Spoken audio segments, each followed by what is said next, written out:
नमस्कार। BA part प्रथम का प्रथम प्रश्न पत्र समाज शास्त्र के सिद्धांत, जिसमें आज हम बात करेंगे अर्जित परिस्थिति के संबंध में। अर्जित परिस्थिति का तात्पर्य व्यक्ति के ऐसे पद से है जिसे किसी समाज अथवा समूह विशेष में व्यक्ति अपनी योग्यता, गुण अथवा कर्म के आधार पर पद प्राप्त करता है। हार्टन एवं हंट ने लिखा है कि एक सामाजिक पद जिसे व्यक्ति अपनी इच्छा एवं प्रतिस्पर्धा के द्वारा प्राप्त करता है, अर्जित परिस्थिति के नाम से जाना जाता है। कहने का तात्पर्य वो सभी पद जिसे व्यक्ति अपनी मेहनत, अपने गुण, अपने कर्म, अपनी योग्यता के आधार पर प्राप्त करता है, तो उसे हम अर्जित परिस्थिति कहते हैं। प्रसिद्ध समाज शास्त्री किंगस्ले डेविस ने अपनी पुस्तक ह्यूमन सोसाइटी में लिखा है कि ऐसे व्यक्ति समाज में सदैव होते हैं जो इतने चतुर, प्रतिभाशाली, शक्तिशाली, क्षमताशील एवं महत्वाकांक्षी होते हैं कि अनेक बाधाओं पर विजय प्राप्त करके वे समाज के नेता बन जाते हैं। प्रत्येक देश एवं प्रत्येक समाज का इतिहास उनके अमर नामों से जगमगाता रहता है। वे इतिहास का निर्माण करते हैं। जैसे हमारे देश में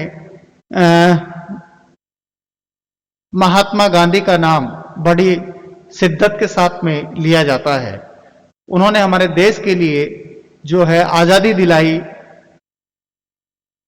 तो ऐसे व्यक्ति, ऐसे महापुरुष, ऐसे महान चिंतन को बिल्कुल अन्य भीड़ से अलग करते हैं। इसी तरह से देश में बलिदान देने वाले लोग जो कि जैसे भगत सिंह, राजगुरु, सुखदेव, अशफाक उल्ला खां, राजेंद्र लाहिड़ी, रोशन आरा और राम प्रसाद बिस्मिल जैसे क्रांतिकारी का वर्चस्व अन्य लोगों से बिल्कुल अलग है। तो वो उनका जो नाम है इतिहास के पन्नों में स्वर्ण अक्षरों से लिखा गया है। ये अर्जित है।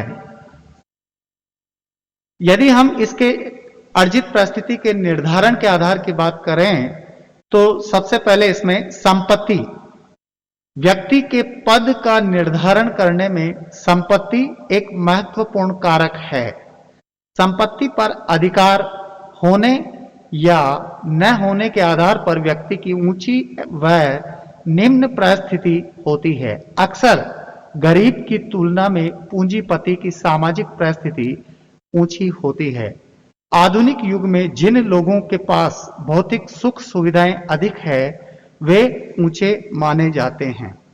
देखिए, संपत्ति के आधार पर अमीर वर्ग और गरीब वर्ग दो वर्गों में विभाजन किया गया है। जब गरीब की तुलना में अमीर को महत्व दिया जाता है तो वो हायरार्की हो जाता है, संस्तरण हो जाता है। तो यहां जब हम भौतिक सुख सुविधाओं की बात करते हैं, एक वह वर्ग जो भौतिक सुविधाओं से सुसज्जित है, दूसरी तरफ ऐसा वर्ग भी है जिसको दो वक्त की रोटी भी नसीब नहीं होती है। तो इस प्रकार इस संस्तरण के अंदर उच्च लोगों को यानी धनिक लोगों को, संपत्तिशाली लोगों को महत्व दिया जाता है। उसकी स्टेटस यानी परिस्थिति ऊंची मानी जाती है। लेकिन समाज की संस्कृति भी यह निर्धारित करती है कि वो संपत्ति कैसे अर्जित की। ईमानदार और योग्यताधारी व्यक्ति के द्वारा जो संपत्ति अर्जित की जाती है उसकी स्टेटस ऊंची होती है, बजाय उसके जो कालाबाजारी और घूसखोरी करता है। और कालाबाजारी और घूसखोरी के द्वारा संपत्ति अर्जित की है, ऐसे लोगों को हेय माना जाएगा, बजाय ईमानदार लोगों की स्टेटस ऊंची मानी जाएगी। दूसरा, व्यवसाय के आधार पर। व्यवसाय भी व्यक्ति की सामाजिक परिस्थिति निर्धारित करता है। प्रोफेसर, डॉक्टर, इंजीनियर आदि का पद चपरासी, मेल मजदूर की तुलना में ऊंचा माना जाता है। यह पूर्णतया अर्जित है जो व्यक्ति अपने गुण, कर्म एवं योग्यता के आधार पर प्राप्त करता है। देखिए, समाज में व्यक्ति कठिन परिश्रम करके महत्वपूर्ण पद प्राप्त करता है। अब इन पदों में भी संस्करण है, कोई पद ऊंचे हैं तो कोई निम्न पद है। जैसे अब प्रोफेसर का पद ऊंचा माना जाता है चपरासी के पद की तुलना में। तो इस प्रकार कुछ व्यवसाय को जो है समाज सम्मानजनक दृष्टि से देखता है, तो कुछ को हेय दृष्टि से भी देखा है। यद्यपि सभी का महत्व होता है, लेकिन फिर भी समाज में यह हायरार्की संस्करण देखा जा सकता है। यह पूर्णतया अर्जित है। यदि हम भारतीय समाज की बात करें तो यहां पर वैदिक पीरियड, उत्तर वैदिक पीरियड के बाद यानी मध्यकाल में जो जातिगत व्यवस्था थी उसके अंदर परंपरागत व्यवसाय हुआ करते थे, लेकिन नगरीकरण, औद्योगिकरण के कारण जो है व्यक्ति में व्यवसाय चुनने की स्वतंत्रता पनपी है।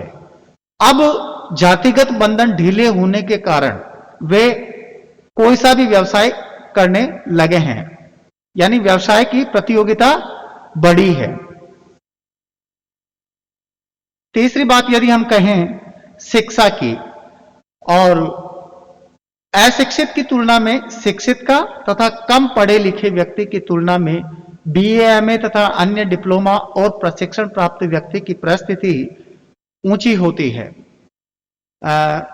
शिक्षित की स्टेटस ऊंची मानी जाएगी अशिक्षित की तुलना में, और मान लीजिए 5वीं पढ़ा हुआ 10वीं पढ़ा हुआ है, उसकी तुलना में बीए एमए वाले की स्टेटस ऊंची मानी जाएगी। तो यहां शिक्षा पूर्णतया अर्जित है और यह समाजीकरण का उचित माध्यम भी है। और चौथी बात करें राजनीतिक सत्ता की।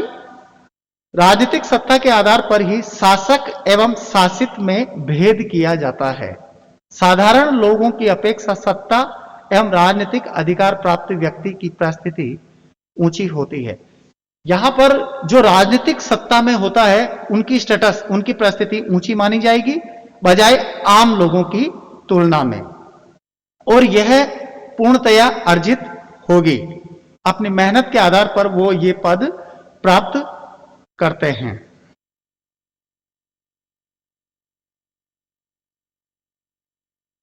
विवाह, विवाह करने पर ही पति पत्नी, माता पिता एवं अन्य परिस्थितियां जैसे जीजा, जवाई, बहू, भाभी आदि पद प्राप्त किए जाते हैं। विधवा या विधुर होने, सजातीय एवं अंतरजातीय विवाह करने, एक विवाह एवं बहु विवाह करने के आधार पर भी समाज में भिन्न भिन्न सामाजिक परिस्थितियां प्राप्त होती है। यानी कि जब नव दंपति विवाह करते हैं स्त्री और पुरुष के द्वारा, तो उनमें कई पद धारित होते हैं। वह किसी की बहू बनती है या फिर पुरुष है तो वह दामाद बनता है, और उनसे यह अपेक्षा की जाती है कि वे अपने पद के अनुरूप व्यवहार करें। और छठी बात यदि हम कहें अचीवमेंट अर्थात उपलब्धियां, व्यक्ति द्वारा मेहनत करके प्राप्त विभिन्न उपलब्धियां भी उसकी सामाजिक परिस्थिति का निर्धारण करती है। ये उपलब्धियां धार्मिक, सामाजिक, राजनीतिक, शैक्षणिक, आर्थिक एवं खेलकूद आदि के क्षेत्र में हो सकती हैं। इसलिए अच्छे खिलाड़ी, वैज्ञानिक आविष्कारकर्ता, श्रेष्ठ साहित्यकार, संगीतकार, कलाकार, कवि आदि की सामाजिक परिस्थिति ऊंची होती है। अर्जित परिस्थिति के निर्धारण के आधारों के साथ समाज की सामाजिक सांस्कृतिक व्यवस्था भी महत्वपूर्ण होती है।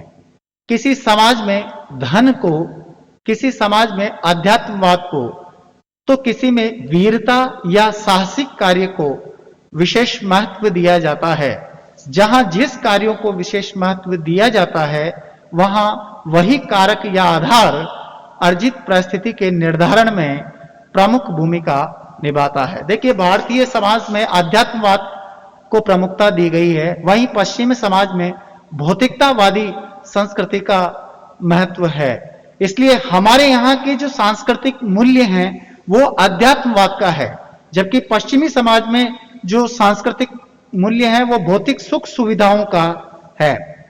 हमारे यहाँ त्येन त्यक्तेन भुंजित है, यानी करके तू उसका त्याग जो तुझे प्राप्त है। यहां भोग की तुलना में त्याग को महत्व दिया गया है, इसलिए यहां अचीव्ड स्टेटस वही है जो अपने गुण कर्म के आधार पर प्राप्त करता है। आधुनिक समय में यानी कि औद्योगिकरण और नगरीकरण के इस युग में व्यक्ति की अर्जित परिस्थितियों का महत्व बढ़ गया है, यानी व्यक्ति की योग्यता में लोग विश्वास करते हैं, न कि जन्म के आधार पर। आज तक बस इतना ही। बहुत बहुत धन्यवाद।